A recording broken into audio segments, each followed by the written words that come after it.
the fuck are you doing?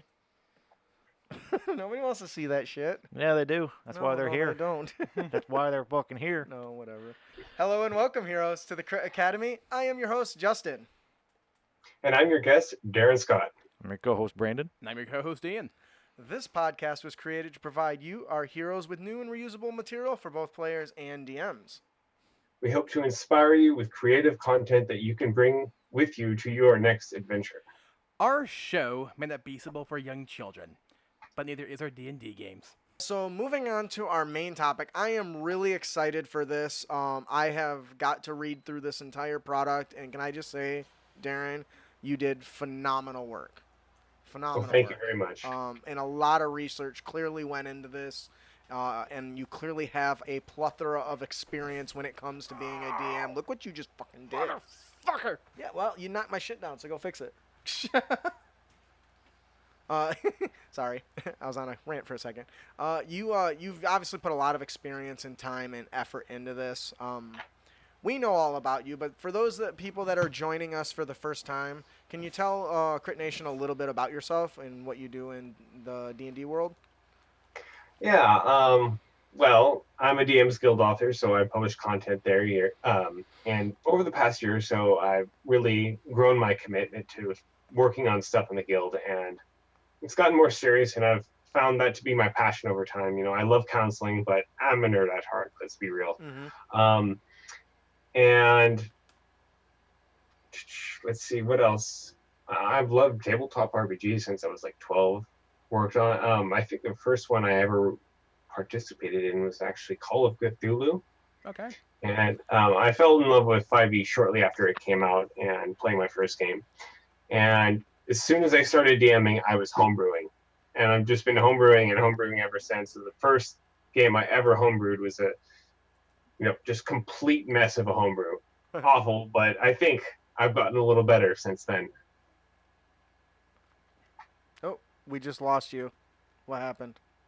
Am I there? Oh, there you are. That Yeah. was weird. Yep. I don't know what happened. Where did I cut out? Somewhere between about 5 seconds ago. Yeah. It was only for a second. I blame the internet. All I was saying is that my first homebrew was not great, but I've gotten better over time. Good. Yeah, Practice makes perfect. and that's really what it comes down for any DM, because that's one thing I love about DM's Guild and the content not only you're creating but many creators, and now even us, we're now creators, is that the more you do it, the more refined it becomes, the better you get it. And I've said this before on the show that I think some of the DM's Guild content by those creators, such as yourself and MT Black and Jeff Stevens and JVC Perry, is better than some of the stuff that comes from WotC. Now, don't get me wrong, there's a shit ton of garbage out there too, but man, there is just some fantastic masterpieces, and I like to think Drizzt Guide to Combat is one of those. So, with that... Raven, that's funny. What? Homebrew is a dangerous tool, as always. And he says the guy that helped with the Paladin. Because he helped made a Paladin. We're going to player test that while I'll do the campaign. Yep. So... Can you tell us a little bit about Drizzt Guide to Combat for those that haven't read it yet? Basically, it's your fun is wrong, so we're going to fix it. No, not quite. It's basically what it is. It's a comprehensive resource to help DMs run the most engaging kind of combats that they can do. And it does accommodate a variety of different DMing styles. So it isn't, just telling you like you have to do it this way or that way. There are certain points where I do offer various. I say this is my bias right here, but I also give alternatives to various things I've heard.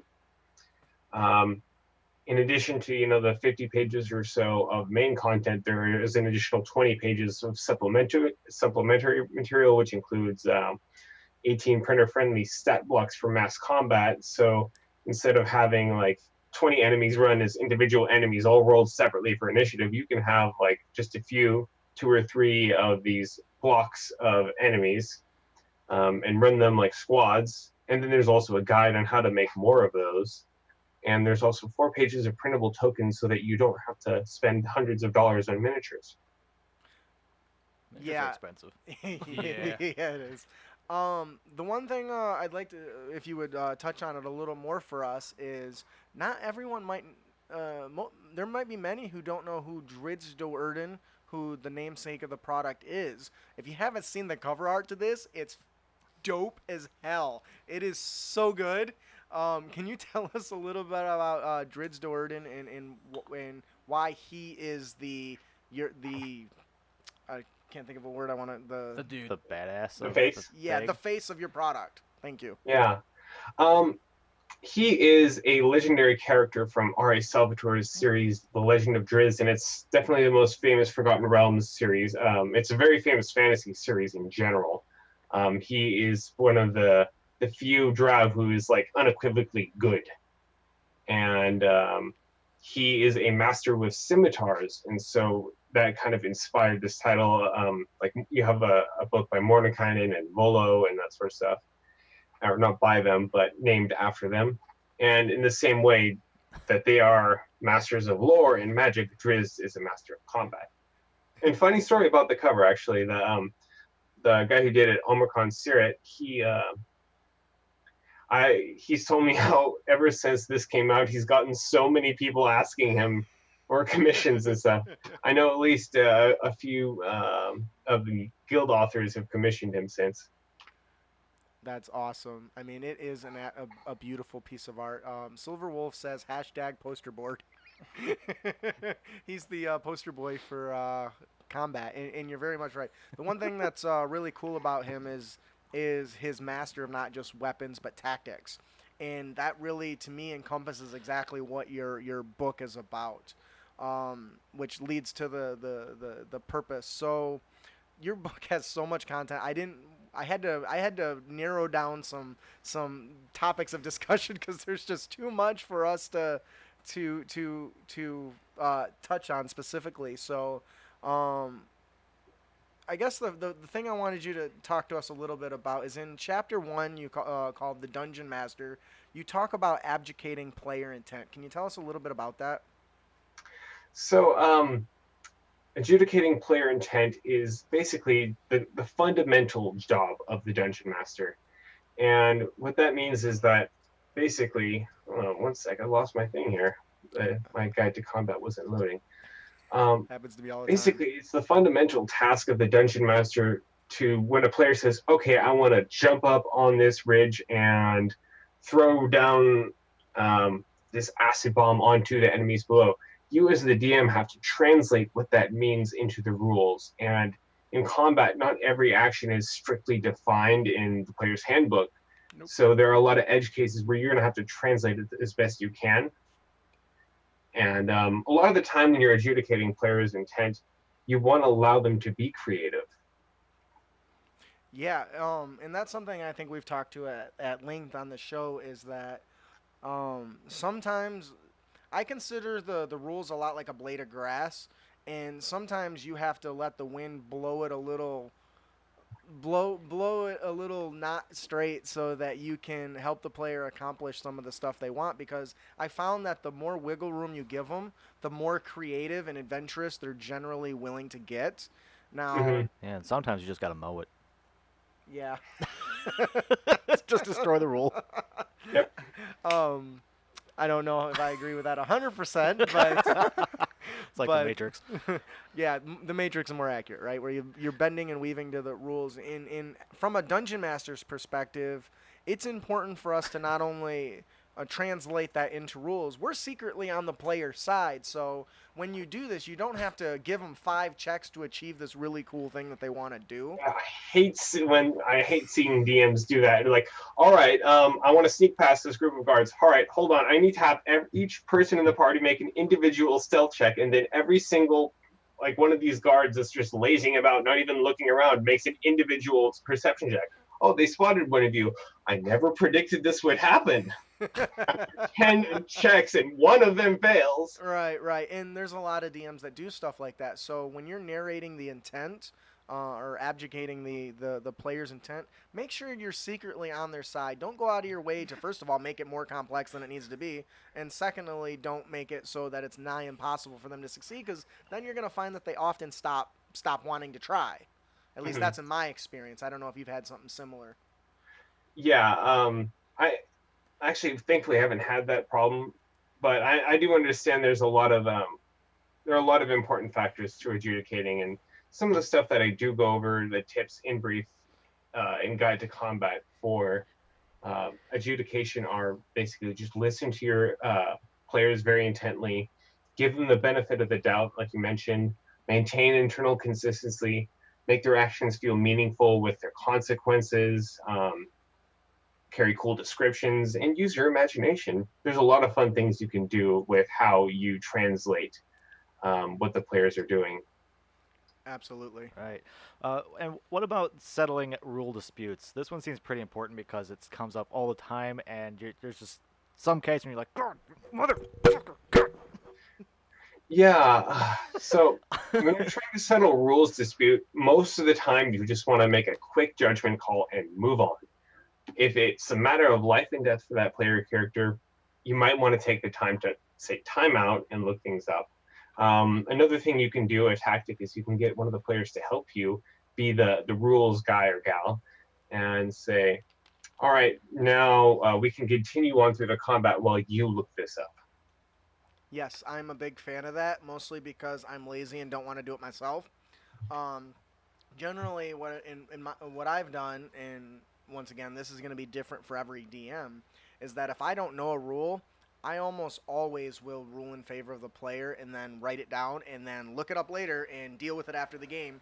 Because when it comes to combat, that is one of the biggest bog downs of any game, and just spending time rifling through a book is going to add to that, and you want to try to avoid that, I think. Yeah. Absolutely. The line you pointed at, or the next one on here? Knowing your players. You can pick whichever one you want. That's just a guide. The one I pointed at would probably be fine. All right. What is your general advice in your guide about DM etiquette? Etiquette. I think you said it a little bit earlier, Brandon. It was just sort of be the basically you and the players are telling a story together. The players aren't part of your story, and you're not the antagonist. Oh, right. You're the You play AI, the AI. antagonist, and the antagonist will sometimes try to kill the player characters, and sometimes the player characters will die. But it's ultimately just a consequence of who the antagonists are, not who you are as a DM. It's important to distinguish the things there. Yeah, you don't want to be the listen to Inter-Party Conflict. Gabe's got an amazing story about this where it's the DM versus the players.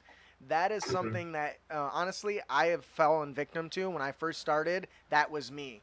I thought it was my goal to use the bounds of the rules to put this challenge in front of the players and try to overcome them, and I played it that way.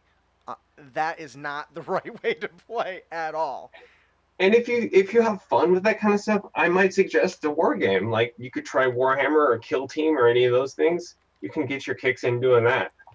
D&D is not that type of game, so I But it can be. go with it. Well, I'm gonna get. You're not wrong, and I'm gonna get to that. No reason why, but I agree with Darren. There's other better avenues for that. Now, to your point, Ian, in fourth edition, what is that, how everyone feels, right? Nope. I actually like fourth edition, and actually I think Ian's on board with me. When you could do what these were called dungeon delves, they're called one shots now or whatever, and you could sit down with the team and say, hey, let's do a dungeon that's me against you guys. I'm going to keep it within the bounds of the rules. Here's what I'm going to do, and you can, if they go in knowing that, it's less of a problem. In fact, I think Tome of Horrors was based off of that very thing, if I'm not mistaken. So, go ahead. Yeah, I was gonna say if you're a DM and you like that that sort of competitive style of play, there's actually if you balance everything, if you follow the rules exactly, then it can be done as long as you've discussed it with the players and say, yeah, this is the kind of game that I want to play. You have to pay if you're doing a custom job, something not made by Wizards of the Coast. You have to pay attention to the daily and counter budget and that sort of thing, and no homebrews or anything like that. So most people aren't really super interested in having this kind of game without the same kind of narrative structure behind it. But there you know, is option. there is a there is a there is room for that, but that is not the core of what D&D is supposed to be about. So just be very mindful of it and make sure it's something your players want. Yeah. Which actually leads into your chapter 2 where you talk about knowing your players. Oh yeah. Um, really, it's hard to give a lot of universal advice in general because every table is just going to be so different. Like you talked about earlier, that example of what happens with that bandit encounter. Does that player get the attack off? Does it not? A lot of players like, I'm so disappointed that I didn't get that attack off, or other players like, oh, that's it. That's how the rules work. I'd prefer to just stick with it, even if it's not advantageous to me at the moment. Um, Right. and so along those lines, you're going to have to pay attention to how much combat your players like, how good they are at combat. I have players who are very good at combat, so I have to throw like twice the normal challenge rating just to even, give them even a little bit of challenge. And then also what they like. Do they are they into role play, gritty realism, epic fantasy, that sort of thing? Yeah, that's and you go into a lot of really great detail on that, which is I think is super important. We I think we had an episode that talked about player archetypes Uh-huh. back in the day. Wow, back in the day. I never thought I'd say that on the show. Where that was the whole premise is trying to understand your players. Is there a good way for the DM to quickly learn the type of players they have without playing endless campaigns to figure it out that you Ask, could recommend? ask them. Do you? I guess do they all know? Session 0. What do you want Yeah, from the game? Oh yeah, there you go. Okay, you made that much simpler. I thought that was gonna be a much more challenging question, but yeah. That's you why I know, just ask them. yeah. So, and I guess that kind of goes into we talked about DM etiquette. I think it goes the same for players.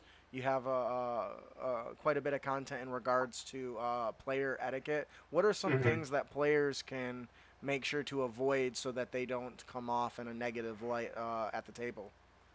So this was something a lot of the research in doing research for Guide to Combat came up with. It was that really a lot of the ways the players were handling things caused a lot of friction at the table.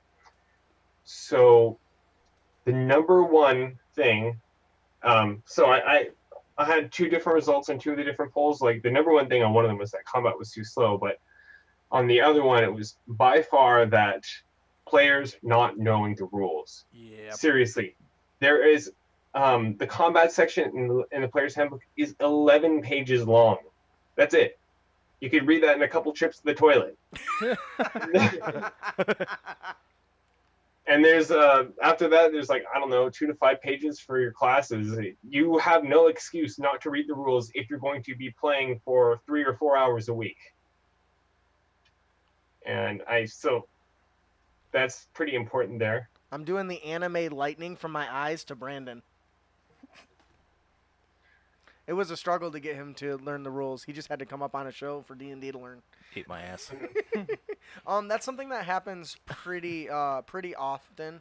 Actually, one of our listeners, John, in regards to the previous question about understanding players, how do you learn what type of player they are if they don't know, if they're new? You're going to want to pay attention to their body language a lot. Sometimes they'll talk. It's also, do you know them personally? Are they your friend? Sometimes you'll find if someone is uncomfortable, their particular behaviors that they're going to do. I know this is kind of a hard thing to look for a lot of DMs who aren't really used to this kind of interaction as much. Um, Over time, there might be some trial and error at first. And after every session and before every session, you just say, "All right, how did that work out for you? What did you think of that? What do you think about this idea?" Before you try it. You don't have to give away spoilers, but if they don't know what kind of thing then yeah, just try and get a sense of it. Yeah, I agree with that. For a long time in my games, and I haven't actually done it in a while. I probably should. I got a couple new players. I would ask, "Hey, what did you like about the game? What didn't you like?" Because I'd find that after like one or two of those questions, I learn what their focus is. and developing a generic questionnaire that you can pass out to your team per what Silverwolf and Jom or New York Tater are talking about is once you get like a basic set of questions, and there's got to be one out there already. I bet if you Googled it, you would find one. I do recall me asking a stupid question like, there's a train going to run over a family or a dam is gonna break and flood a town. Which do you save or something like that? Because I was trying to determine moral ambiguity and stuff like this, and coming up with situations like that, you can write something that puts their character into a situation and determine how they will react. That might give you kind of some idea. Somebody, well, I fucking cut him up with my axe, or I cast magic. I want to use magic to fill the dam or whatever. You'll find that they will tell you even if they don't know. I think. I don't know if that makes sense at all, but it made sense in my head until I said it. What about the second rule of player engagement? Which is the 5-second rule, you mean? Oh yeah, that's a good one. You had your own little version of that. Do you want me to go first? 5 seconds. Yeah, go ahead. All right. So 5-second rule, simply put, is when a player's turn starts, they have 5 seconds to start talking about what they're doing. You say, "All right, Jen, it's your turn," and she waits like 3 seconds to say, "All right, I'm going to take the disengage action, run away, and then shoot at the zombie over there." That kind of thing. And if they don't say it within those 5 seconds, they forfeit their turn to a dodge action. Ooh. And they learn really quickly to pay attention to what's going on at the table. Because otherwise, they might be on their phones or distracted, that sort of thing. I really like that because it's not just some DMs would just say I pass your turn and I move on. At least by giving them the dodge action, there's something. Either they'll survive longer due to their hesitation, or they'll learn that nobody attacked me and I took the dodge action for no reason. Well, that was a complete and utter waste. Maybe I should pay attention. This is what I learned from the Angry GM. I figure I should probably cite this, but it's been really useful for me. Yeah, I'm totally stealing that from both of you because that's a fantastic. To all my players, 2 of which are sitting right here. From now on, you have 10 seconds. I'm gonna start with 10 seconds. 10-second rule. The problem with this that I see an issue with the rule is that we try to teach our players to think ahead, to watch what's going on. It's like, okay, what should I do next? And then something happens that completely throws off your mojo, your groove. And you're like, oh fuck, I gotta think of something else before it's my turn. But the idea though is you're paying attention to what's going on and you come up with your plan before your turn starts. Yes. That's it right there. There's a difference between, okay, I'm thinking 2 moves ahead and I'm going to mind control that ogre so that he'll, beat the orc with the goblin. Okay, somebody exactly. killed. Yeah. What? Right there, Raven. And then some dumbass turns into a dragon. And then your plan doesn't work no more. Okay. Well, that will come up here and there, or some player does an action that throws off what you're planning on doing for one reason or another. Stuff like, yeah, sure, that will happen, but generally speaking, you should be. Yeah, I'm gonna cast Fireball. Okay, well that's not really gonna change unless somebody else casts Fireball first and kills everything. But as long as you're engaged, I do think you're right. There is a little bit of leeway there, but I don't know. The only person that really thinks that far ahead is right there. Yeah. So I don't generally think it's going to affect my table that much. I still laugh at the moment when we were fighting, and I'm like, "Be right back," and stepped off the side of the ship and fell. So moving on with to be fair, I was right back. Player engagement. There's something you touch on that I don't know that we've ever covered. And that's talking about taking breaks. Oh yeah. So there's been some research to suggest that at least in a college lecture setting, there will be students can pay attention for maybe 20 minutes or so before they start to just tune out. What? D&D is interactive, so it's not quite the same, and they also want to be there most of the time. So it is a little bit longer, but I would suggest taking breaks, like a 5-minute break or so every hour at least, just so that players get a time to, shift their gears a little bit, refocus. Use the bathroom. Bio breaks, that sort of thing. Absolutely. And that's something I don't think we've ever covered because I guess I don't take breaks. Very rarely do we take breaks. I think maybe I should consider it. I take breaks when they fuck up my plans, and then I gotta rewrite something in 5 minutes. Running 6-hour sessions, and you will start to take breaks. I guarantee it, especially if it's in person. Yeah. That's definitely something. I think even my 3-hour games, we probably could afford to take a break here and there. And I thought that was really cool. So you have a lot of this sort of content, but there's some stuff you touch on that I think is even more interesting than just some of the roles to pun not intended. The roles of the roles of combat and stuff. You talk a little bit about ways to improve player creativity. Yeah. And obviously, we've all heard the traditional Matt Mercer. Is it Matt Mercer that says you can certainly try? Yep. Yeah, it's been around before that, quite a while before that, but he definitely popularized it like he popularized about a million things. But Right. Can you tell us more about the different ways to engage player creativity? yeah, it's really being inviting in what you're talking about. For example, one of the things is the opportunities in the descriptions of what's going on in your combat. Um, for instance, you could talk about a weak spot in the enemy's armor that might convince them to try something like that. Chandeliers are obvious, falling on enemies, obvious example there. Ah, right. Yeah, like maybe say, oh, there's some loose stones hanging over the ceiling. That's another one. And then just in general, you can always just prompt them and say, is there anything you want to do here in this? Like leaving open-ended questions is a big one. Like, what do you do is a cliche, or some see it as a cliche, but it's also great because it's open-ended. Yeah, and when you set up opportunities for players to do stuff and they don't take it, we'll go back to the chandelier because that's the most common one. If you've described the chandelier, they're middle of combat, and the players don't use it, let the monster use it. I would love to have my orc drop a chandelier on your head and then start laughing at you like a little punk. Lead by example. It's kind of like there was one I saw, advice I saw about getting your players to role play, and one of it is like get your NPC role play your NPCs well, so that way your players can take that as a social cue to respond in that Or way. for that matter, something we touched on in the past too is if you're in a situation and you think is an object that has a reasonable chance of being there, let it be there.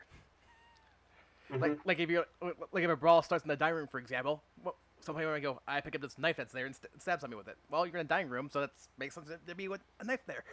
Right. Mm-hmm. Sometimes your players might ask questions like, "Oh, is there a knife nearby?" Like like Ian said, and you could, if it makes sense, you could say yes, and just that sort of improv technique can help. No. But you want to maintain. I'm of the mind that you should definitely try and maintain internal consistency. Yeah. Some DMs will just say, "Whatever the players want to do, just let them do it." I'm not one of those DMs. Just a heads up. And that's okay.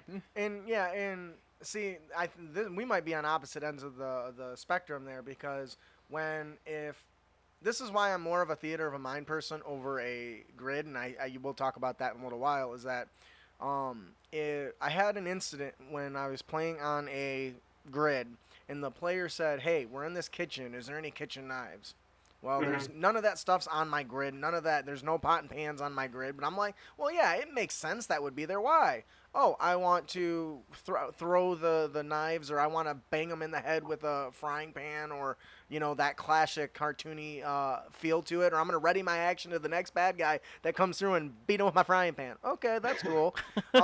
Stuff like that becomes creative and memorable. Even sure, it's technically an improvised weapon. I treated it as a maul because I didn't want to punish him for coming up with a clever idea. And that was a giant-sized pan too. So well, Pan shot. but there's a lot of situations where the players have said, "Hey, I want to do this. Is this here?"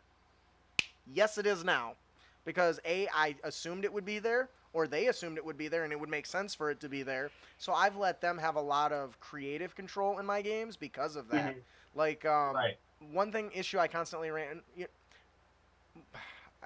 I'll save this more. I've got more to that, but I'll save that when we get to the pros and cons of board and theater of the mind. But Yeah.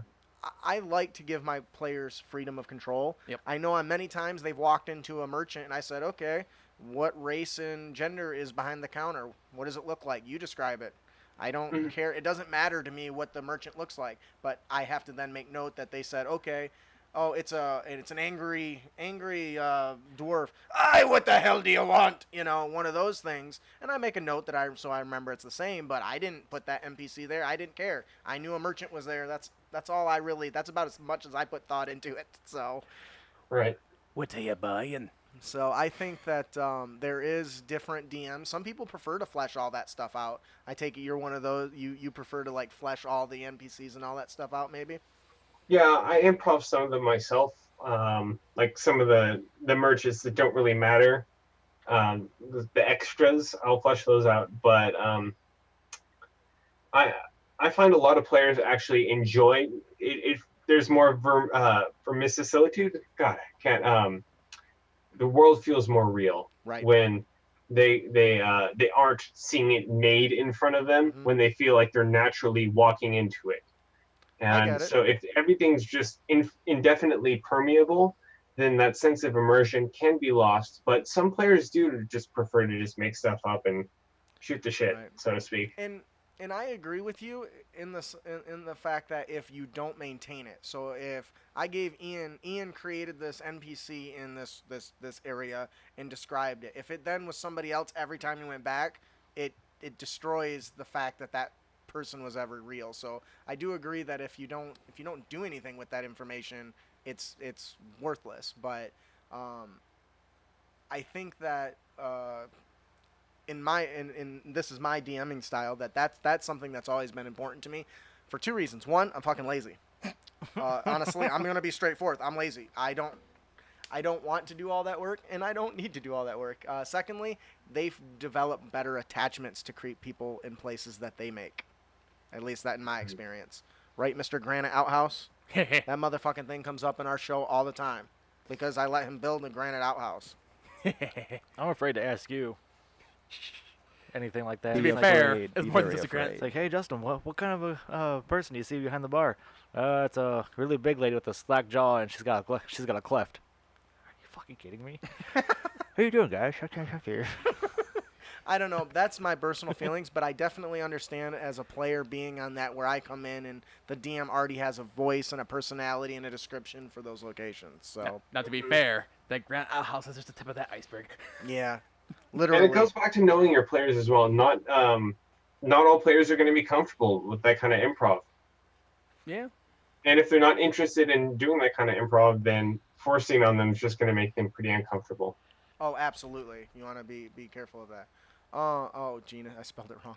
Jom says, Jeez. have you ever had players submit things that can happen while traveling since you use more player freedom? You've done that before, haven't I you? have done that. I've Was- literally done that exact Yeah, thing. someone's like, I sure hope we don't run into like bandits or something. You're like, guess what's gonna happen now? Yep. but not all those things are necessarily like combat encounters too. I think one time, and I know I stole this from somewhere, and dear God, I can't think of who it was.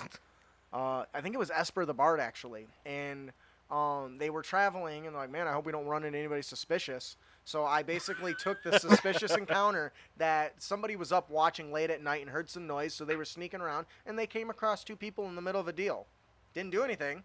It was just them having some, a drug sale. I don't remember what I had it, but it was like some sort of sale between two suspicious-looking characters. Skooma. Hey, got the stuff. Yeah, basically that's all it was, and that was totally there because somebody mentioned something about, I hope nothing weird happens tonight or nothing suspicious or something. So I was like, I'll just toss that in, and that became kind of a thing for that person who's on watch duty to do, and it became kind of memorable because then they started asking about those people, like, do I see any evidence of that suspicious person in activity? I'm like, no. You do see a bag of something similar, but it turns out it was just a drug. But I love the power of the players, and I think I've used that as a player tip. I mostly, once again, just comes back to I'm lazy. It's just easier on me. I know Ian's wanting to ask about this next one. He's been wanting to since I put it in the show notes. Why don't you go ahead? All right. One thing I actually like that your document address that most do not is you actually spend an entire page talking about metagaming. What's your Yes. thoughts on that? It depends. And my thing closed again. So It's okay. metagaming. Uh, I'm having some weird difficulties with my hard drive, my external hard drive right now. Oh. yeah, it's okay. Our show is what is it? Problems are a feature of our show. It's all good. Yeah. Feature, not a bug. Right. Um, well, as I said in the beginning of the section, is that first off, it's some people have difficulty. Like the idea of metagaming to begin with is a strange concept because the entire game is a pretty meta thing. Right. Um, it's impossible not to metagame in Dungeons and Dragons. Like hit points are a meta thing, so it's a question of where do you draw the line. In a On the page. situation, what's more important to you? That the players don't know about this the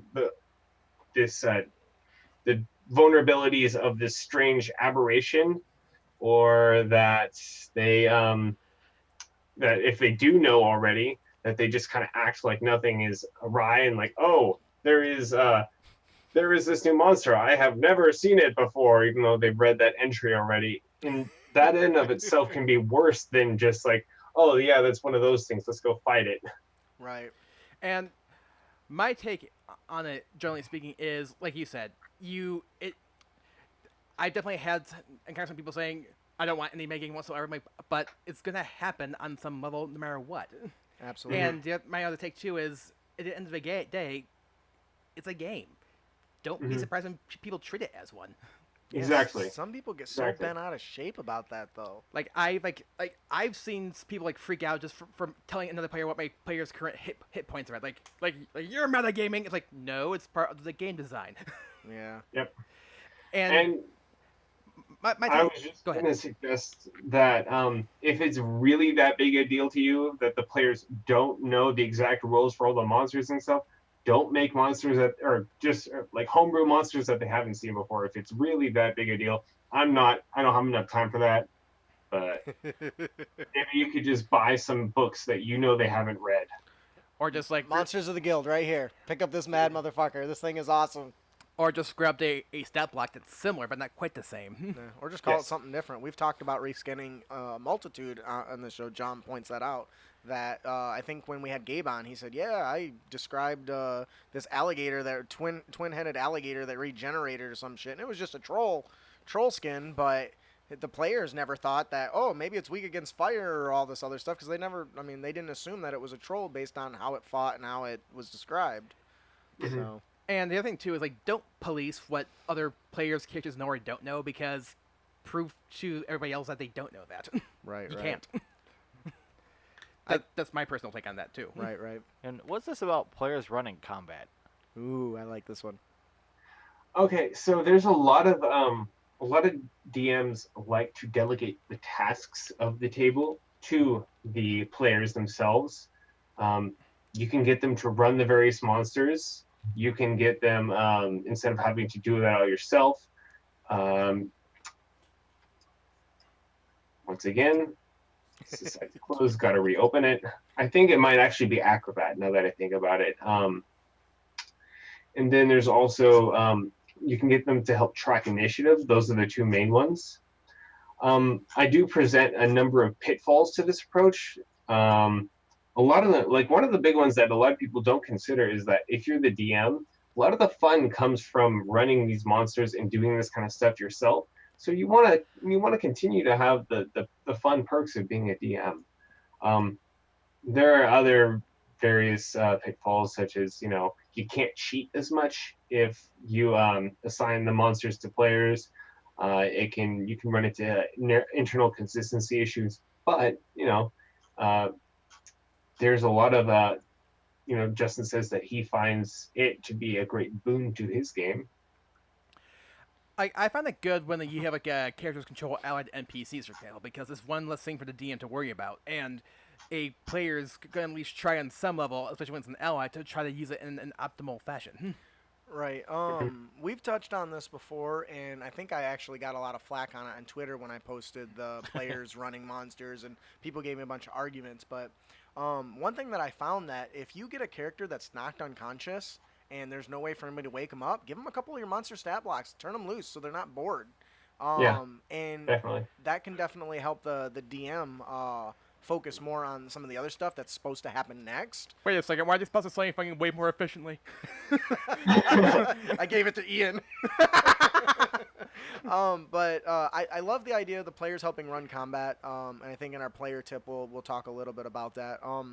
The other thing that I think is really cool is not just in the traditional sense of combat, but having them, and I think maybe that's what Ian just touched on, and I missed it because I was reading something else, is having them run the other NPC ones, right? Because the dreaded DMPC is always a fear of people. Some of your players, like Ian's a really advanced player, so if I needed to run that quote-unquote DMPC, which you touch on having allies in your games, giving that to another player can help lighten my load as the DM. And so there's a lot you can do that outside of just regular monsters, which is pretty fantastic.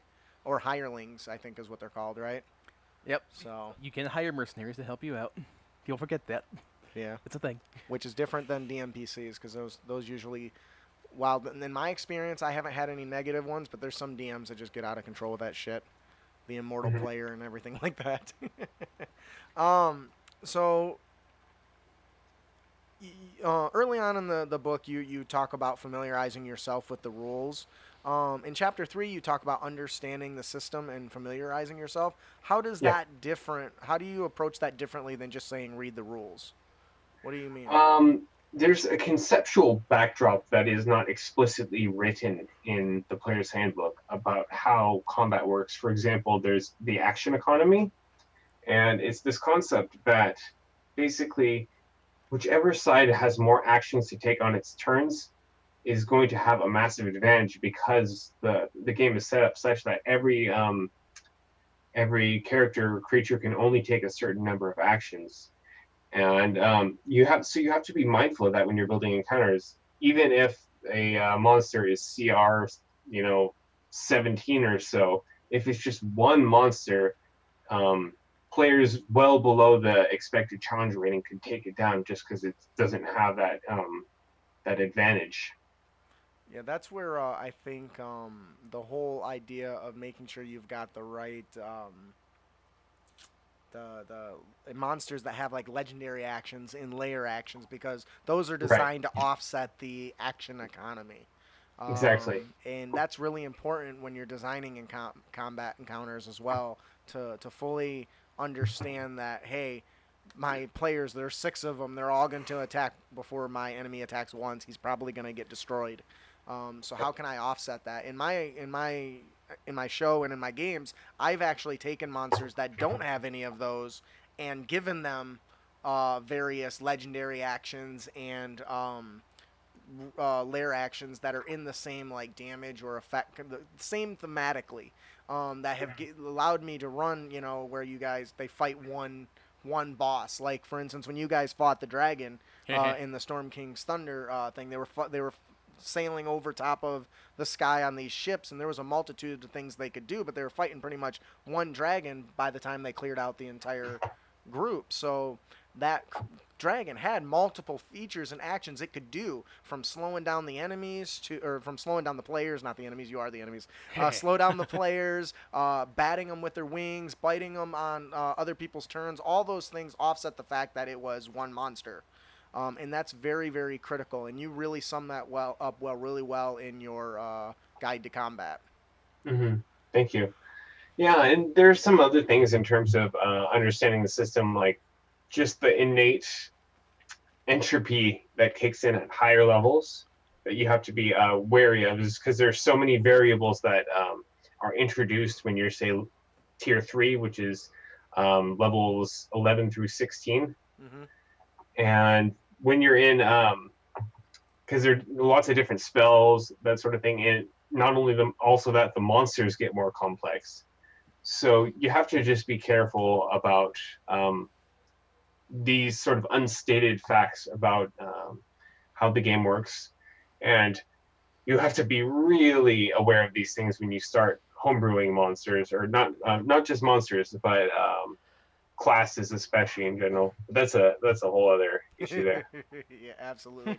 We've released three of our own class archetypes.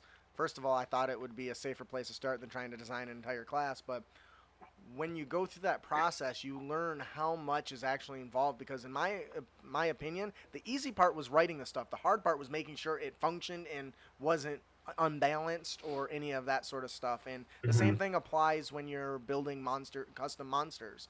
Right. There are guides in the DMG that help with that, but man, sometimes your monster will be surprisingly more powerful even when I stay within the bounds of that expectation because it's got so much uh, wiggle room, I guess is the right term. I don't play room. I don't know what I want to call that, but and so you really gotta be careful. That's Hmm. why I think, and I think some people understand that innately. That's why homebrew is such a thing that is almost a taboo at some tables. Oh no, those people made it. It doesn't have any of the WotC touch. Well, no, but anybody that plays the stuff can help balance it. That's why if you do build something and you bring it to your table, make sure your team knows, hey, I'm trying this. If it doesn't work, we'll retcon or we'll make adjustments on the fly.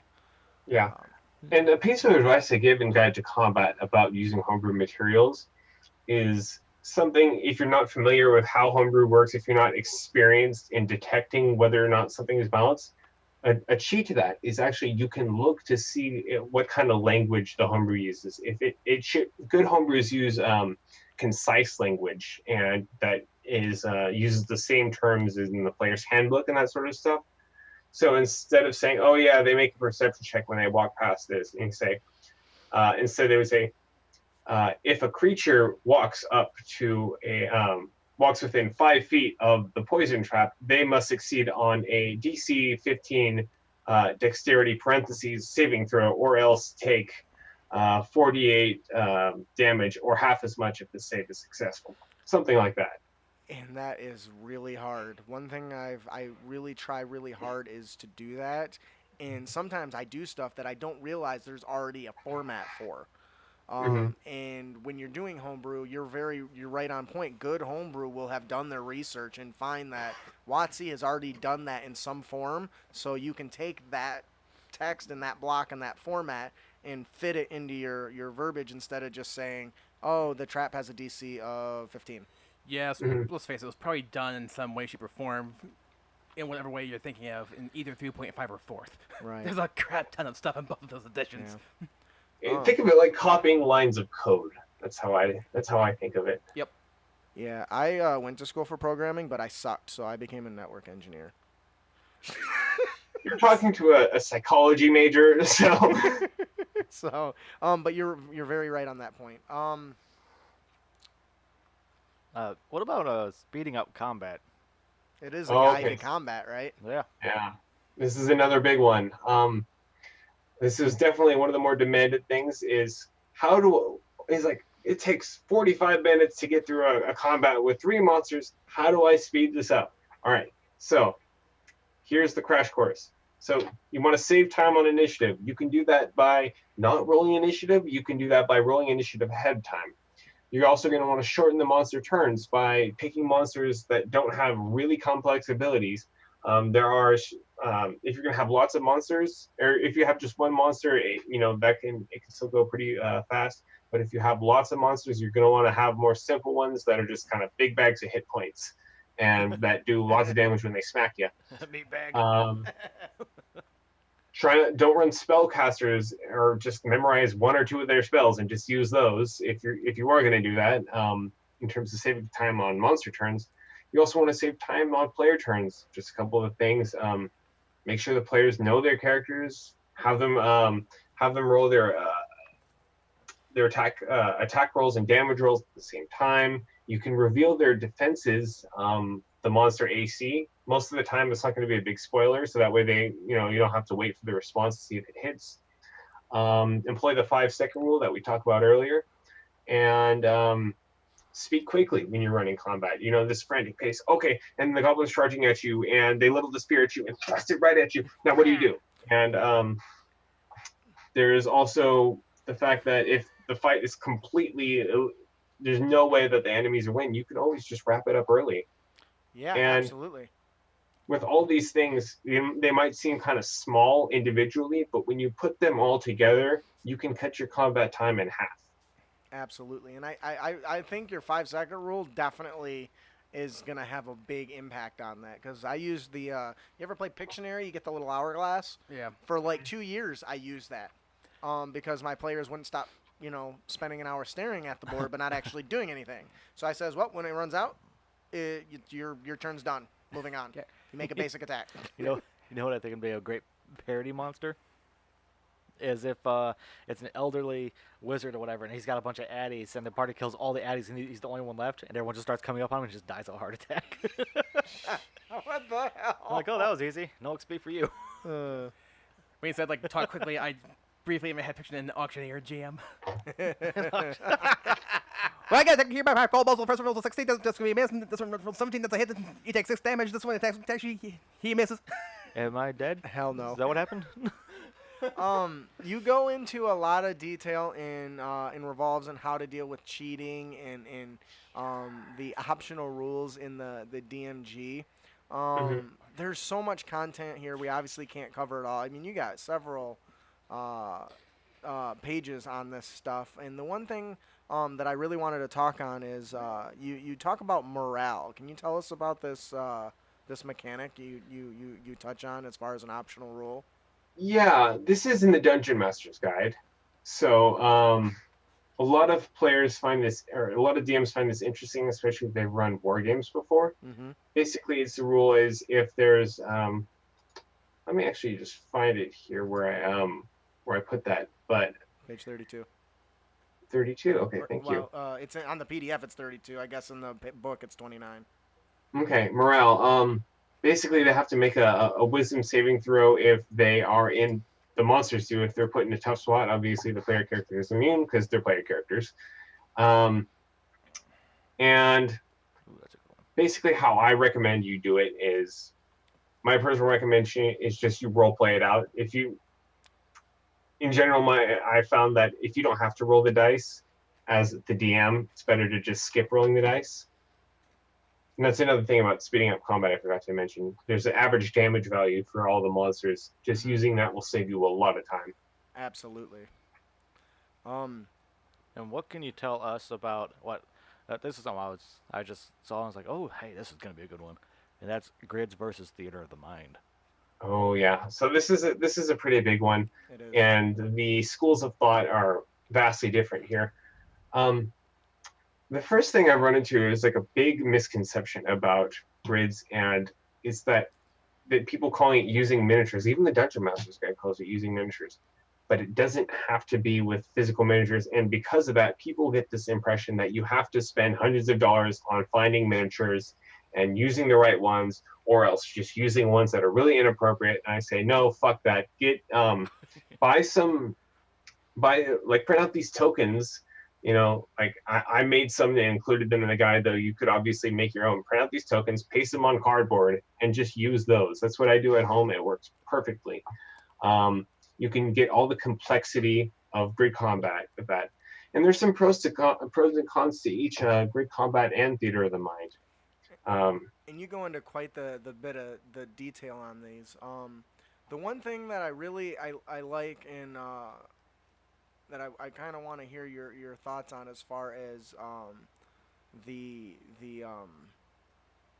gridded combat is the joys of miniatures. You mentioned that you Yes. don't need all these things, but there's actually a bit of enjoyment in having really nice in fancy little creatures that you can paint and do all this stuff with if you like. There's actually a joy that comes with it that's not even related to the game in general, I think. Yes. And I'm someone, like, I know this better than most people. I play Warhammer, more specifically Kill Team. I collect Warhammer miniatures. I've gotten pretty good at painting them, and I have them up on my shelves right now. It's something I really like to do. So it's a completely legitimate thing to collect them. And, there might be some times where you're like, it's worth me getting these miniatures for this one big encounter so I can set this up and then players can feel like there's something special going on right now. You know what? That's the reason right there that I want to touch on it, because I do theater of the mind, but I Hmm. did something very different for our final climax to our campaign, didn't I, guys? Yeah. Yep. I Yeah. I changed it completely. I printed off giant airships and put them up on tables. I have a 14-inch dragon that I used. I don't ever use that stuff. But I could not wait to go out of my way to give my players an ending battle that would go above and beyond anything that I had done before, because while I prefer theater of the mind, it's quicker, it's faster, and it's less work on me. Hmm. That final combat, I needed specific rules. I needed distances. I needed them to Yeah. be able to know where all the little gizmos were on the ships and stuff like that. And to me, there's something to be said that has quite the payoff, especially if you don't use it all the time. And I Hmm. think I think Ian would probably Yeah. want to weigh in on what he thought compared to how I normally do it, because I really did it for him. Yeah. I love great combat for lots of reasons. As we said before, I just love combat in general, and then just like how it opens up a lot more tactical options. I just don't think you have with the of the mind. And the other Hmm. thing too is everything is relatively speaking out in the open, so it kind of helps keep everyone honest, for lack of a better Exactly. phrase. And I had like one good example of that is like for example, and one thing of the mind game I played, I'm like, I cast Fireball. GM, okay, you hit 2 guys. What do you mean I just hit 2 guys? Whereas we had a miniature, I wouldn't even have to ask that question in the first place. Right. And you're right. There is some kind of way to go there, and I think once Yeah. again, when it comes to theater of the mind, I prefer it because of Speed. speed mostly, and I'm lazy. And before I did this, I did all the tactical tiles. I made my own tiles, my own. I got little dioramas over here, They are neat. and I enjoyed that. But the older I get, the less I have time for that. Yeah. It really is that. Hmm. But it honestly, it's just faster, and I can get through way more content. So, I mean, Right. really, how many campaigns have you been in that I've actually finished, Ian? Um, depends on how you define finish, I suppose. But I'd say Yeah. about 4. And one of them was just recently. Yeah. So, I think the only reason we made it as far as we did is because I chose to do theater of the mind instead of all the little tile setups like I used to do. Yeah. But that Hmm. being said, theater of the mind, you're right. There's no room for argument of whether you can hit something or not. So, Yeah. um, By the way, just a quick tip about grids and just getting things set up quickly. If there aren't maps available for you to print out, like a lot of the Waterdeep Dragon Heist thing, you can actually just print that out, and so you don't have to set up any tiles or anything. And then there are wet erase maps that I use, and those are pretty quick. But Yep. actually, I don't always do grids. I kind of save that for the bigger fights, and then I use a hybrid system for most. right, right. Very cool. Keeping in mind, there is so much more to this book, but unfortunately, we're Yeah. running out of time. Yeah. There are 45 pages in this book, 46 pages, something like that, 49. um, of amazing content. This book is absolutely amazing. Uh, Darren, is there anything else you wanted to throw out there about it? I know there's a lot that we just haven't covered because we don't have time. Is there anything you wanted to touch on before we close out? Yeah. There's some other things that we go over in here. We go over tactics and we go over narrative, how to describe things. Mm-hmm. Um, I, as you said, we don't really have time to get into all that, but those are uh, variably important factors in a game. But more in general, the biggest piece of advice I could give to DMs who want to run combat is read the Dungeon Master's Guide. Oh Like yeah, seriously, so many DMs just skim a few of the chapters and like, oh, we're good. No, no, no. Read it cover to cover. You will not regret it. I There's agree. so many little gems in there.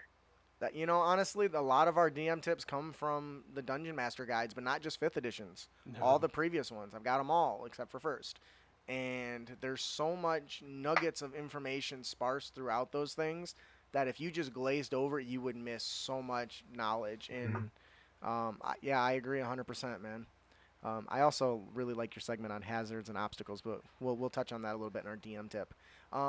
So I think that'll do it for our main topic today, Drizzt Do'Urden's Guide to Combat. Like I said, guys, there is so much more than we've covered in this, and so much finer detail that Darren has included into it that just A, makes you a better DM, and B, makes you a better player. Both sides of the table, this is useful for anybody, regardless of what side you play on. And in my opinion, is a must-have because it really will just make you better. And that's what we're all after, making the experience better for everyone involved. So definitely pick it up. You can pick up the copy of the product in our show notes, or you can head on over to DM's Guild and just type in Drizzt Doran, and you'll find it. That being said, before we move on to our final segment, we have one more gift to give away. Compliments of Loresmith.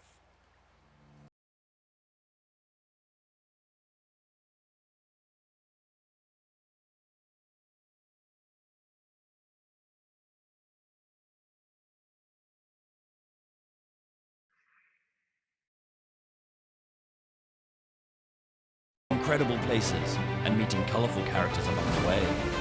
They set out to deliver an experience that sparks those lasting impressions that pushed them to create their first standalone adventure, The Claws of Madness. This best-selling adventure is one that you don't want to miss. Shut up, not a fucking word. That has been off this whole time, has it? No, I turned it on. Okay. I goofed. I didn't hit the audio right away, so it was playing, but some of it was cut off. That's all right. Anybody that listens to the show gets a million of it. true. Darren, who's our winner today? Our winner is Shortman Ian 444 on Twitch. Congratulations.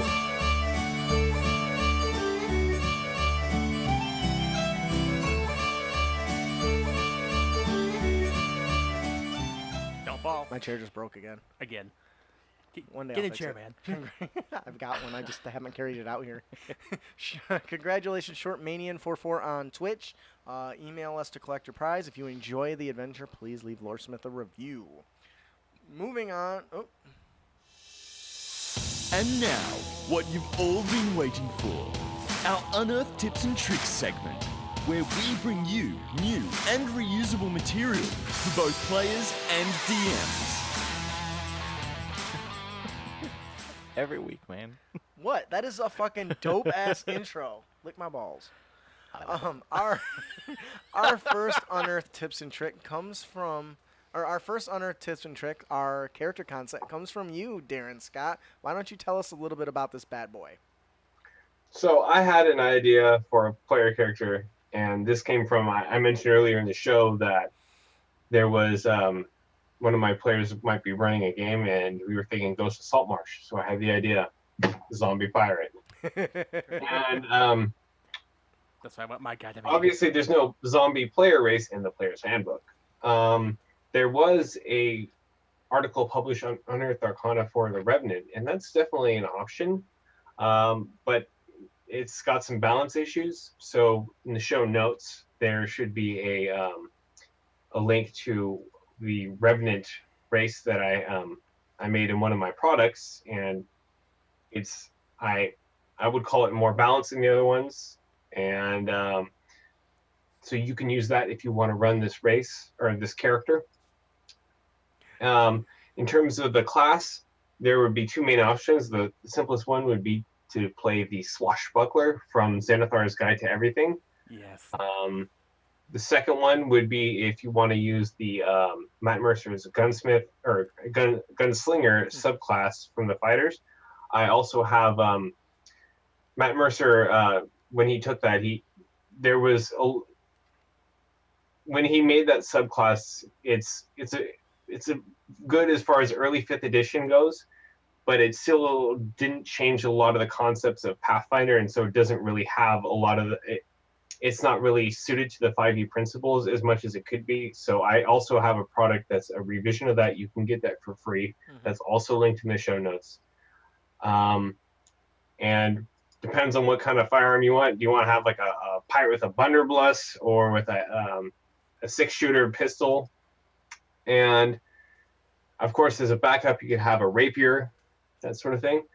And I think it could overall be a really fun character to play, because especially if it's a Revenant, you could have a grudge in your character backstory that you're trying to settle. And like, I'm after the third the one who stole the third coin of the seventh collection and the treasure that we stole on the 17th run. And then 5 other guys, but we don't talk about them yet. I liked That's reserved for tier 3. when you first shared this Revenant concept with me, and you talked about wanting to do an undead pirate. The first thing that came to my mind was the guys from Pirates of the Caribbean. yeah, Pirates of the Caribbean, and where you seem like this awful, horrible person, but playing as a good character, you totally can be just trying to fix yourself. Maybe that's not how you originally were built, or maybe you're trying to lift a curse, or if you're out for blood, why is your guy out for blood? Did somebody turn him that way? Is the reason he come back only because he's out for blood? Does it end? Does it end when he achieves his goal? Something like that really, I think, would be a lot of fun. I love the idea of, like, flavoring it when you use, like you mentioned, your gunslinger. If you use the pistol and every time you shoot it, like a finger falls off or something, you gotta put it back on. Hold up in this combat. I call a parlay while I fix myself.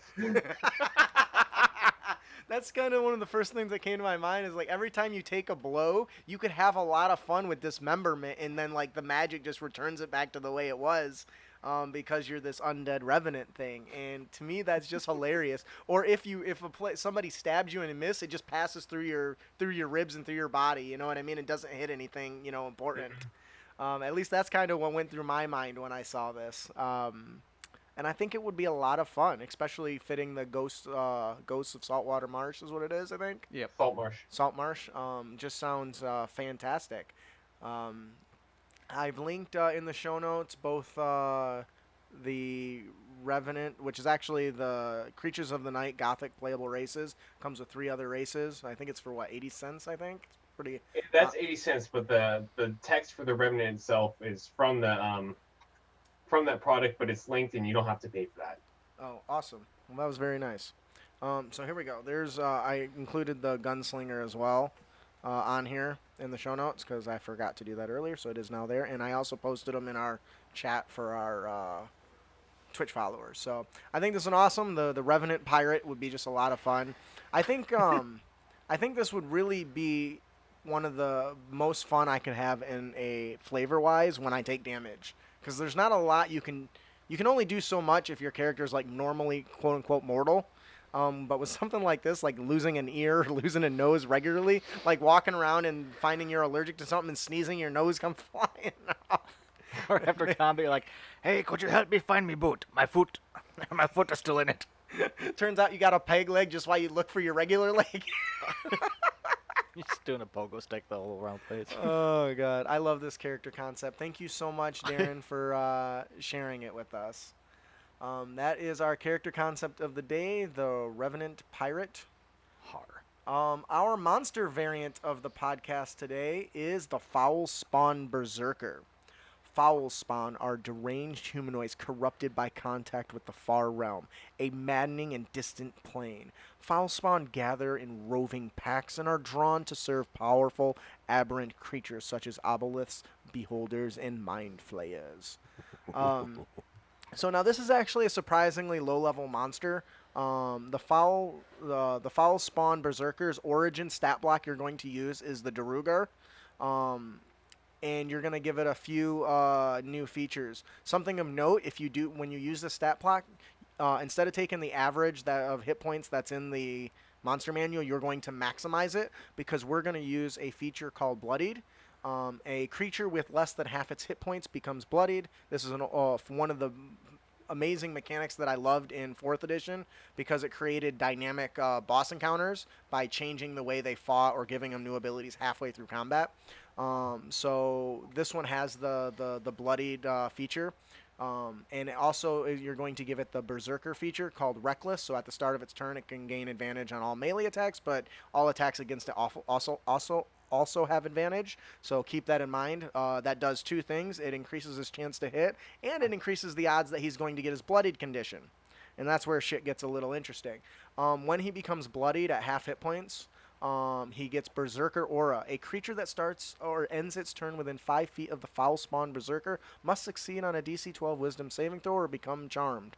While charmed this way, slimy blue and purple tendrils appear from its mouth, eyes, and ears. The charmed target must use its action before moving on each of its turn and make a melee attack against a random creature. At the end of its turn, it can repeat its saving throw against this effect. It is worth noting. This is one of the few monsters where taking the dodge action is very beneficial, because if he can manage to sucker everyone into the Berserk aura and just take the dodge action, he's less likely to be destroyed by the random attacking. It also worth noting that they get the enlarged feature from the Duragar in the say advantage against saves against poison, illusion spells, and charms or person paralyze. So really, the focus of this is to basically use this character to rush in to a group of melee characters or a group of just any enemies and try to get them to beat the shit out of themselves. What do you think about this, Darren? I really like the sort of insanity concept behind it. It has an eldritch feel to it. Like when I read the tendrils coming out of the eyes, mouth, and nose, I'm like, ugh. That's some body horror shit right there. But yeah, and there's some things that also came to mind in terms of like the bloodied mechanic. Mm-hmm. Fifth edition actually has some monsters that use things that are similar, like for example the Quaggoth. I forget the exact HP value, but after it reaches a certain threshold, it has advantage on attack rolls and does an extra D10 damage or something like that on each of its attacks. Ooh. So I would suggest instead of saying half hit points, just say when the when the Berserker reaches X HP, just a set value, the following happens, and then you could say, when a creature starts its turn within 5 feet, it has to succeed on a saving throw or be charmed, blah blah blah. Mm-hmm. And there's also in terms of the reckless ability, what I definitely got how this monster projected insanity onto the players, but the monster itself didn't. I didn't get the sense of insanity conveyed through the stat blocks in terms of how its personality would be. So something a little bit more unpredictable of reckless, like for example, maybe when it's below a certain hit point threshold, there's a chance it could just do reckless randomly every turn. Ooh. That's interesting. Sort of like the clay golem. I like that. See, I didn't consider that. I just took the berserker, the human berserker feature or the stat block feature for that because it seemed like it fit. But I see what you're saying. Having something that's a little more random with the berserker feeling. But the bloody aura thing or the berserk aura, that's a solid feature. Yeah. And yeah, I guess that would just be my critique in general. Well, I appreciate it. What do you guys think? I think it's a pretty nice touch. To with every skin an enemy, that is. I mean, I'd hate to go up against something like this, which means it'd be awesome. I don't know. I haven't really been charmed before, but I think I'd find pleasure in hitting my teammates. Oh God, I think you're not alone there. This could be very dangerous because if you think there's some features that trigger, like sneak attack triggers with a set of conditions, so even a normal attack can become very deadly, and there's always the risk of critical strike. So, I like this monster. I love the idea of having a good monster, not a good monster. That's terrible verbiage. Having a monster that fits that aberrant theme, because I feel like the monster manual is missing some of these. But that I didn't go through all the Volo's Guide or Mordenkainen's either, so there probably are more than that. But I try to keep all the monsters based on the monster manual, so people that just have the one book can get the most out of it. To me, this is fun. I love the idea of it working for an Aboleth or a Mind Flayer and being its kind of its muscle. And you could even, if you really wanted to make like a higher level version of this, you could change the Berserk aura to make them roll on the Madness tables as well, which is something I had considered, but figured it was too much for a low CR monster. Yeah, short-term madness can be brutal. Like you roll like even like a modestly bad roll can just take you out of the fight, that entire combat. Yeah, it can really F your shit up, for sure. Yeah. um, I'd also like to give a shout out to Tater and Joan for changing our show's rating from M to X. Thanks, guys. what the hell is going on in chat? I don't know. All I see is Tentacle Sama. Oh, Tentacle Sama. No. Okay. So And moving something about on. Tater saying spooging on the board again. No. All right. So our show may not Yep. be suitable for young children We need or to stop adult. Some adults. We need to stop saying maybe. We just need to start saying it's not suitable for kids. Just stop. That'll do it for our monster variant, the House Spawn Berserker. Ian, or actually Darren, would you like to tell us about our encounter idea here? All right, so the encounter idea was a fantasy terrain called Blood Rock. This bloody rock outcropping is the site of brutal ritualistic combat. Barbarians often fighting full of hate and rage as their bloody sweat soaks into the sand, blood and sweat. The bloody area has an aura of power that seethes up from it, so much so that the invisible tendrils of hate fill anyone that stands there. A creature who enters or starts its turn in the area of the Blood Rock must succeed on a DC 14 Wisdom saving throw. On a failure, they toss aside all concern for defense and attack in fierce desperation. They have advantage on melee attack rolls, but attack rolls against them have advantage as well, sort of like a reckless feature. Yep.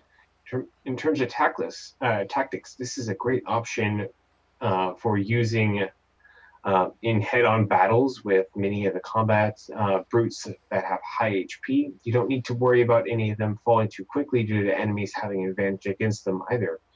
Also, consider using creatures that can take the dash and disengage action as bonus actions, such as spies or goblins. It's a great way for offsetting weaknesses like sunlight sensitivity or debuff spells like Bane or Vicious Mockery if used correctly. So those of you who don't know, we're developing a new product in the works called Fantastic Terrain with the idea of adding environmental effects that favor positioning, whether it's the enemies or the allies, and grants them some sort of benefit of being in the area.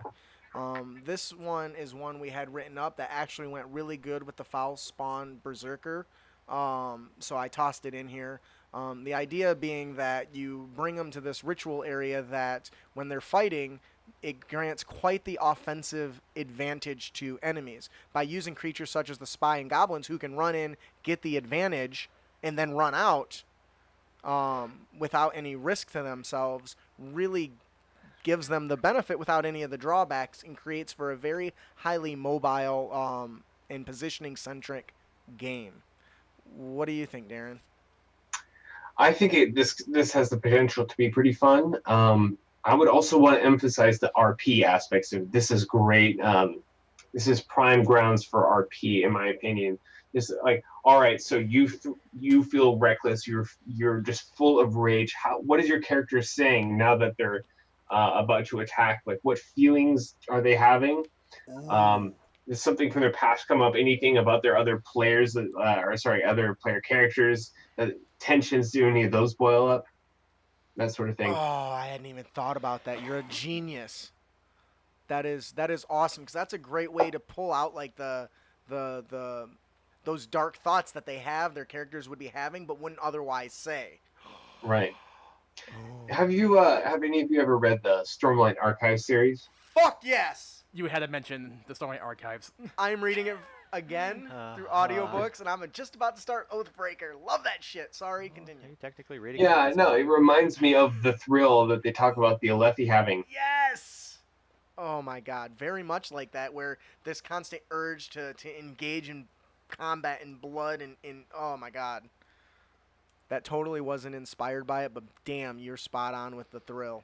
I just read it too, so it's a little fresh in my mind. He just need to stop before Justin's hard on his table so hard it knocks out our audio equipment.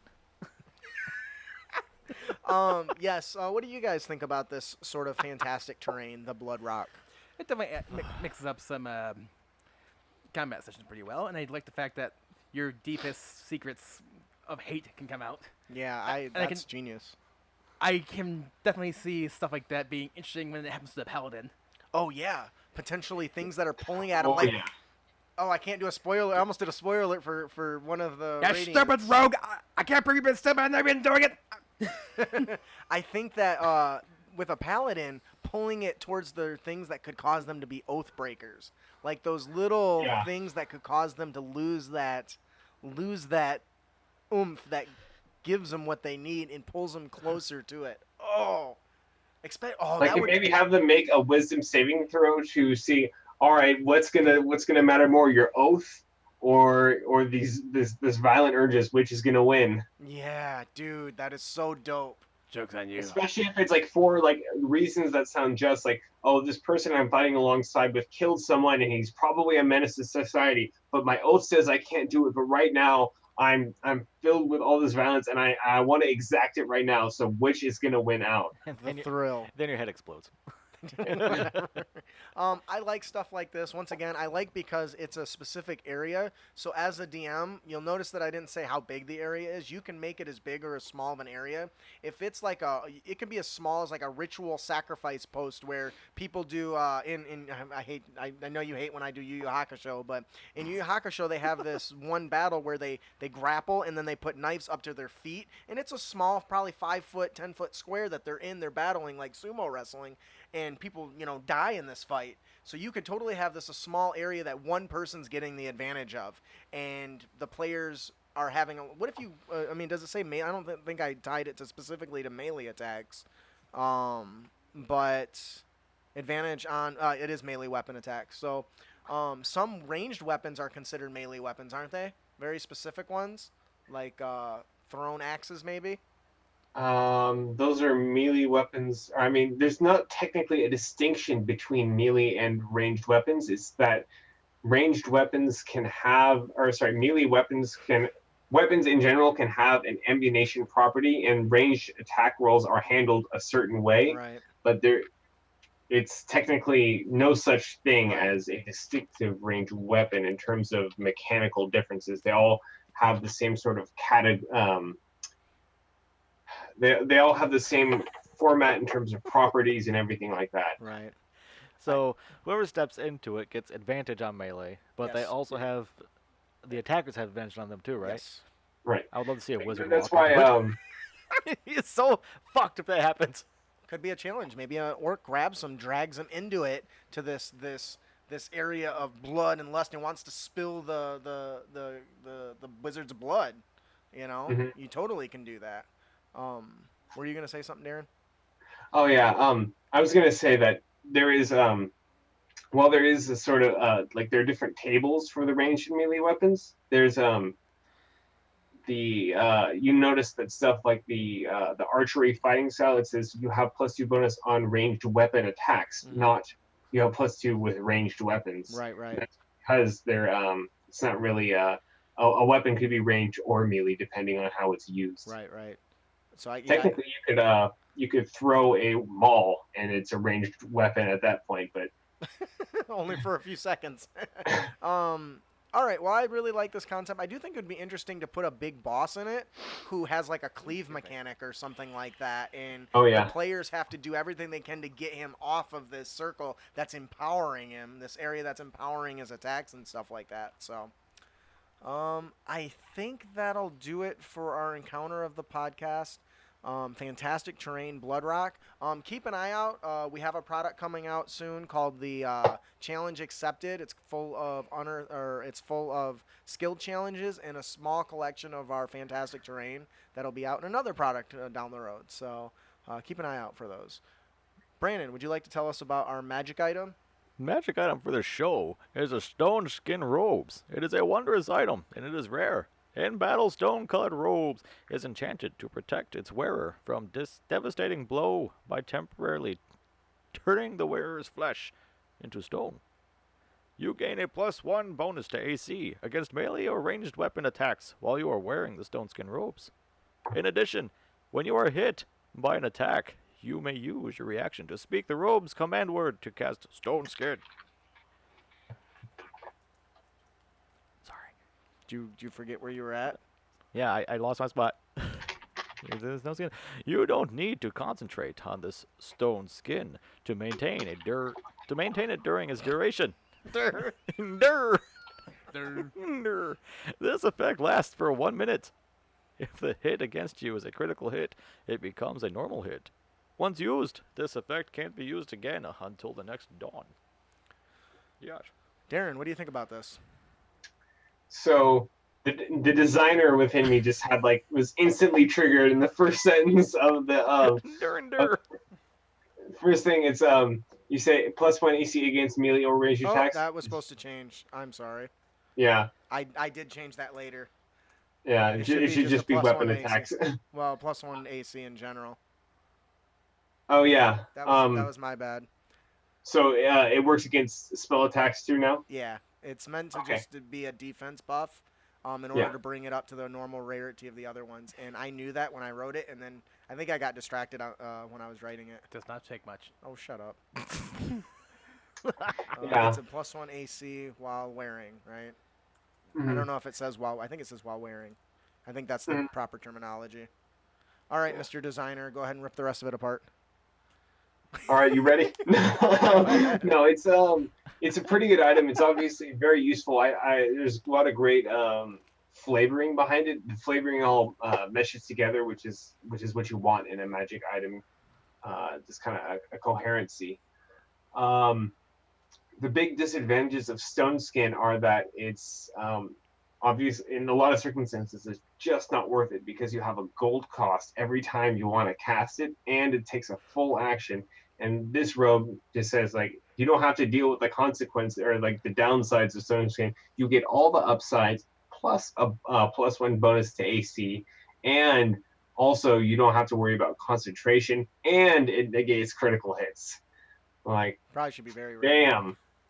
That's pretty good. And so there's nothing inherently wrong with that approach. I will just say that much. I would probably increase it to very rare, or maybe shorten the duration to 10 minutes instead of an hour. I thought it only lasts for a minute. Yeah, this effect lasts for 1 minute. It's not an Oh, hour. for 1 minute. Yeah. Oh, okay. So I read that wrong. Mr. Designer has been beaten in his own game. No, because I think the spell inherently lasts an hour, if I'm not mistaken. Yeah. I guess my mind just jumped to that. Yeah. Need to do the Durs Elvis. So it's one-time use. It only lasts for one combat encounter, but also provides a +1 AC bonus. To my understanding, the +1 bonus instantly makes an item rare. Depends if it's armor or a weapon. If it's a weapon, it can be uncommon, but if it's armor, it's rare. Yeah, in this case, this item is very rare and requires attunement. I do think. On my thing, it says rare. I changed it. It says one. Okay, yeah, Could that's you what I'm down- saying. If you're getting all that and it's rare, that's pushing it. Yeah, it's very rare and requires attunement. Okay, that sounds about right. So overall, what is your? I mean, the flavor seems to be really good. I like that. This is something that's meant to be for more of the squishy type characters. Mhm. As kind of a one-shot item that it can defend them against that oh shit moment. I mean, if Right. you're a wizard and the big burly troll is got his giant spiked tree and he's about to beat your face in with it, this is a good use of reaction. The fact that it lets you get the benefits of a spell as a reaction is definitely powerful. I was treating it along the lines of the shield spell. But it is only one-time use, and the duration for Stone Skin is significantly reduced down to a minute. Right. And that was kind of the idea. It'd be a one-hit wonder sort of thing. But what do you guys think, Ian? It can definitely be a good oh crap button to hit every now and then. That might bail you out. Fair enough. It's definitely a good way to save my ass. I could use it a few times. Yeah, we'll see. Something that actually I thought it would be really cool to see is just a little bit more description about the flavoring of this robe. You call it stone color, which is great, but I want to think of when I think of this robe, I think of what is the texture like? What is it like when it flows? Because I think that this could have a really interesting look. But does it harden when something comes into contact with it? I guess that's kind of what I've envisioned. is that it would basically turn you into like a stone gargoyle for like an instant or whatever, for a minute, but then you wouldn't be able to move, so it really needed to specify that it was the flesh changing and not the robe, Right. because would the robe still move if it was, I guess magic? The robe is complete with a light and dark gray, with I the d- nice vines of mossy green going down the sides as it's trim. And as you walk, it makes a slight rumbling stone sound. Well, there you go. Next time you can write the magic items. That's supposed to be my responsibility anyway. It is. You Also failed. got a Gucci label on it. Yeah, I did a it. Gucci label. We'll just call it the gray, right? Oh my god. Or you can be like Cher, just gray. Gray. Gray. I'm wearing a gray. That'll do it for our magic item, the stone skin robes. Fuck. Our Dungeon Master tip is traps as terrain effects. Adapt some traps to fit some terrain and combat situations. For example, when a player character, or an ogre, wants to push a wagon down a slope, use the rolling sphere trap. You might need to scale the damage to the size of the object a little bit, but no big deal. Any heavy object suspended above the encounter area can use the collapsing roof, including things such as drawbridges being brought down during a combat scenario. Or a poison dart trap can be representing a person being tossed a bee's nest. One thing I see that a lot of DMs do is they come up with all these different ways to try to build a mechanic for a situation when you really can use existing mechanics that are already tested, and have set DCs and have set damages and just call it something else. I mean, is the players really going to spot the difference that you threw a wagon at them, but it was actually the boulder trap? They ain't going to know. Same thing with like the bees or wasp nests or insects attacking a player, treating it more like a poison dart or the spear gauntlet type traps is a good way to reuse those in different scenarios to get more out of them. What do you think, Darren?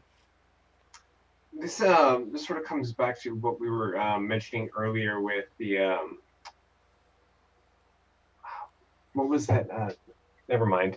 But I do think that something that comes to mind for me is I've just worked with so many of like the different traps that reskinning isn't even something that happens in my head. I'm like, okay, what kind of trap do I want? I want a falling wagon. I would just naturally write it out similar to a falling boulder. I just write, and even in my notes, I don't even actually write it all out in terms of how I would write it out in a product, because that would just take way too long. I just say DC 14, 46 bludgeoning, and then I narrate it out. And I think that comes to all the time you spent developing and designing, and I don't think most DMs have that. I don't think I guess I could be wrong. I don't know most DMs. I just know myself, and I can't think of that stuff on the fly. So this was invaluable to me. Mm-hmm. What do you think, B? I was reading Tater's thing. I was just thinking of it too. Like, I'm trying to think of what would replace like a spike trap. What do you mean? Like, you're not trying to replace it. You're trying to reflavor. Like, instead of using a boulder, you're using a wagon. If a spear shoots up out of the ground, what could you use instead? Instead of attacking Thorn bushes? yeah, There you go. thorn bushes, bushes? or instead of an army of arrows being laid down on a player. You know how players are escaping a small contingent of archers? You don't have to roll attack for every single one. Just treat it as a spear trap. Ooh, That's what I would use it for. Ooh, a colony of fire ants. Oh, a colony of fire ants? Yeah. No, I was saying you step on a Lego. That's what it is. Oh! God. Hey, Or a Brandon. D4. Yeah, I was going to say, Brandon, how much damage do you take when you step on a D4 on the floor? Enough? 1d4 piercing. Oh my god. No? I thought it was funny. Whatever. There's a lot you can do with this, and mostly it's a efficiency thing and a balance thing too. Not everyone's as masterful as Darren when it comes to developing traps and everything. So if you're unable to do that, you can reflavor existing stuff. Or the same thing, if you make your own traps and you want to get more use out of them without springing the same trap, you can flavor them as natural environmental hazards. I totally forgot to mention what I was going to say. is in Guide to Combat, we have a fat list of environmental hazards, natural environmental hazards. There's like 16 of them. Yep, I actually poked a nod at that earlier because I knew that our dungeon master tip was terrains for traps. So, I mean, 16 is a lot. So you definitely gotta, Yeah. you gotta check it out. Damn it, Tater. He says, "Dad joke gone bad." Yeah, that's like every joke I've got. That'll do it for our dungeon master tip: traps as terrain effects. Our player tip of the podcast is don't be a dick. He tried. He was close. Yeah, he was close. Yeah. That's good enough. Track initiative for the DM. Now, in Drizzt Do'Urden's Guide to Combat, you give many examples for tracking initiative. And my favorite one is let the player do it. I suck at tracking initiative. I cannot tell you how many times I've forgotten for one of these people to go. How often does that happen, Ian? Enough? Yep. That happens Enough. quite often, actually. Yeah, I know. So moving forward, somebody else is going to be in charge of tracking initiative because I simply just suck at it. So this is by far one of my favorite tips from this thing because it needs to be done. Yeah, I'm going to use this tip when I start campaigning. Justin, you're going to help me keep Oh, track fuck of you. Find somebody else, asshole. Ian, you're up. I really liked your tips of all the different ways to track initiative, but I think this one is a really great way to help your DM out.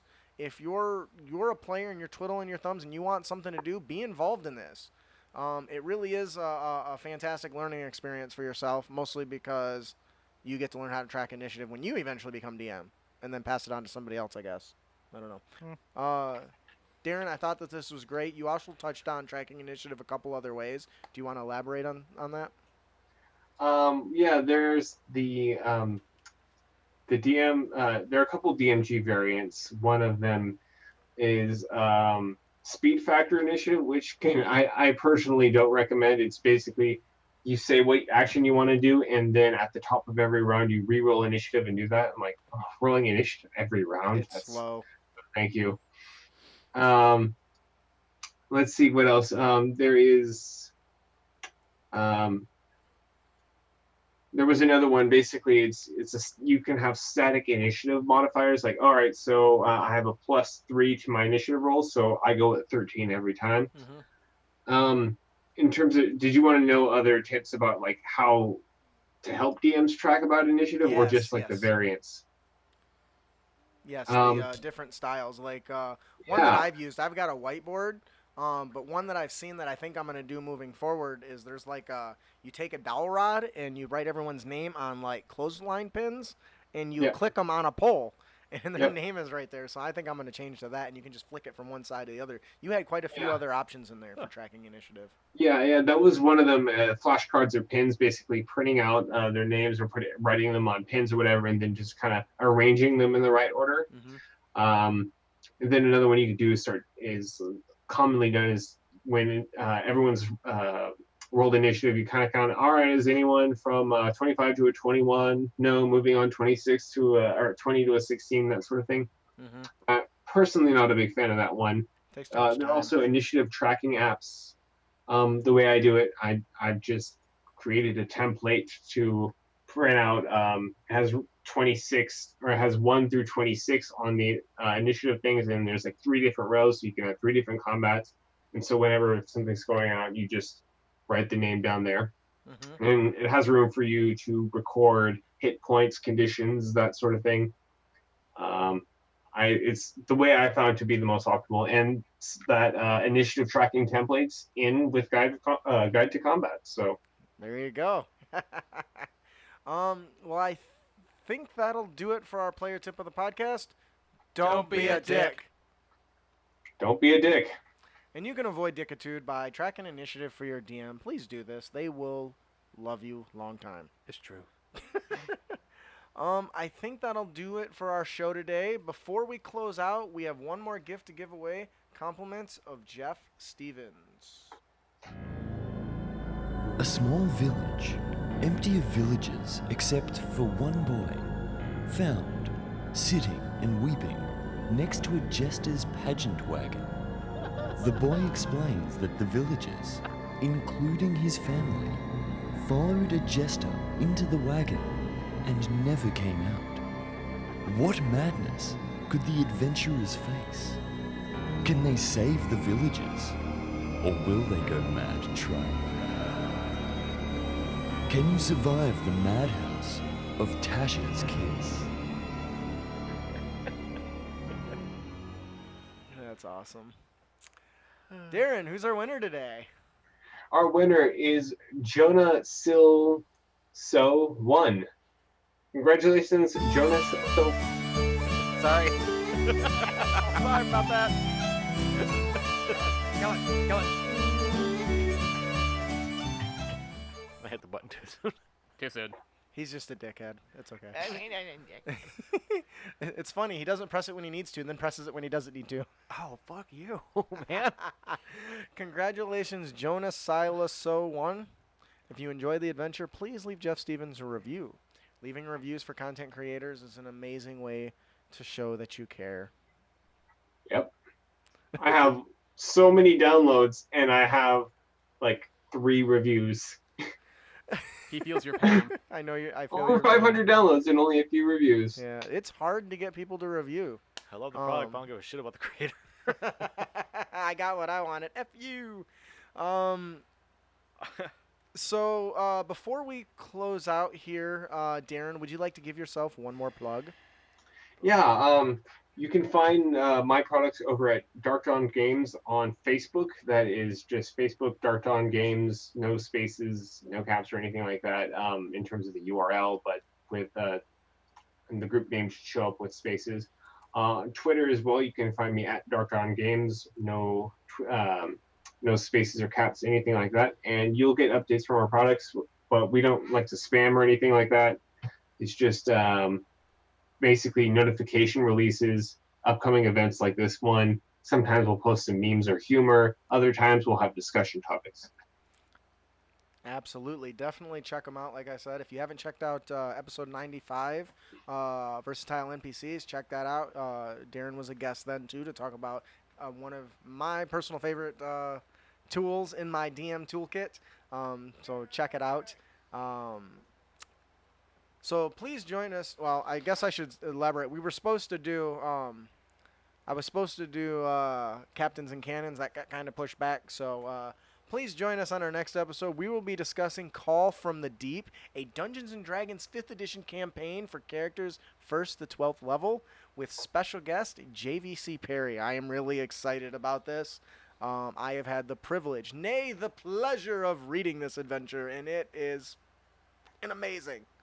It's fantastic. Definitely excited to have him on. So, if you have any feedback on our tips and tricks or topics you'd like us to discuss, please send them to us. You can email them to us at critacademy@gmail.com or find us on Twitter and Facebook at Critacademy. All right. We hope you enjoyed your experience here at Crit Academy. If you did, you can help others find the show by leaving a, hopefully, 5-star review on iTunes or your platform of choice. Or just send us a message telling us how much you enjoyed the show. Also, be sure to give us a like and a share. Make sure to check us out on Patreon. Head on over to critacademy.com or patreon.com/critacademy. We have picked this appropriate tier that has all the fat loots you want. We give away a lot of shit. So go sign up. We also have some amazing DMs Guild content products. We've got quite a few different things. Please pick something you like. If you do pick something up, please leave us a review. We appreciate when you do. I think our UTT has like 18 things. Like, I don't know if it's 18 reviews or not, but there's a lot of reviews on there. So thank you for everyone that's doing that. Brandon does commission, does full color body art and shoulder line art and all that jazz. You can find that pricing on Facebook. Make sure to subscribe to our show at critacademy.com. Follow us on Twitch and YouTube and all that jazz, so we can help you on your future adventures, as well as you'll be entered to win cool prizes each and every week. Make sure to check out our fellowship members as well. Shout out to Interparty Conflict. Gabe and Jeff answer your questions in the most professional way possible, not like what we do, which is basically just insult you and tell you how you're doing it wrong. Also check out D&D Character Lab. Every week, those 2 lab rats come together and create beautiful, beautiful bard music when they create their characters and argue whose baby is better. Also, check out the Kind GM on Twitter and Brute Force and Ignorance actual play podcast. Those guys are awesome. All right, now that the housekeeping is done, I am your host, Justin. And I'm your guest, Darren Scott. I'm your co-host, Brandon. I'm your co-host, Dan. And thank you for listening. Keep your blades sharp and spells prepared, heroes. And as Tara points out, next week is Patreon Pals. Patreon Pals is next week, so if you become a patron at what is that, third tier? I think that's third or copper tier. Come do that. So what we're gonna all do is wave at the camera and tell everyone thanks for watching. Thanks for watching. Thanks for watching. Bye, guys. You guys are awesome. Bye.